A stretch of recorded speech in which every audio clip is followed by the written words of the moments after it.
Sports nutrition பொறுத்த வரைக்கும் ஒவ்வொரு கண்ட்ரீஸ்க்கும் ஒவ்வொரு ஸ்போர்ட்ஸ் நியூட்ரிஷனும் வந்து டிஃபர் ஆகும்.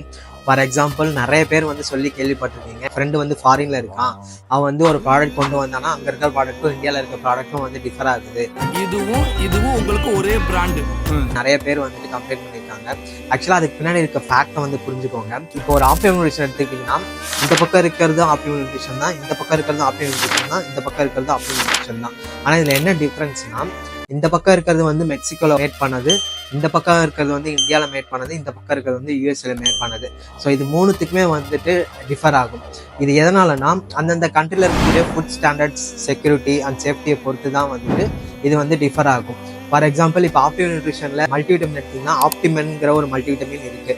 பட் ஆனால் இந்தியாவில் பார்த்தீங்கன்னா ஆப்டிமென்கிற பேரில் வராது. பிகாஸ் அதோட இன்க்ரீடியன்ஸ் வேறு, இங்கே இருக்கக்கூடிய இன்க்ரீடியன்ஸ் வேறு.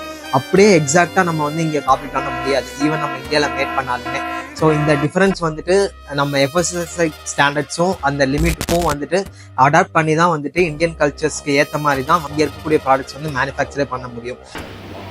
ஆமா எப்பா இந்த விஷயம் தெரியாம நான் ஒரு 3 நாள் நினைப்பா. பட் சிமிலர் எஃபெக்ட்ஸ் வந்துட்டு கிடைக்குமான்னு கேட்டிங்கன்னா ஒரு 10% 15% வந்து லேக் ஆகும். பட் வந்துட்டு அதோட சிமிலர் எஃபெக்ட்ஸ் வந்துட்டு கண்டிப்பாக இங்கே இருக்கும். ஸோ இதை வந்து போட்டு கன்ஃபியூஸ் பண்ணிக்காதீங்க. ஒவ்வொரு கண்ட்ரிக்கு ஏற்ற மாதிரி தான் ஸ்போர்ட்ஸ் நியூட்ரிஷன் ப்ராடக்டோட வேரியேஷன் வந்துட்டு இருக்கும்.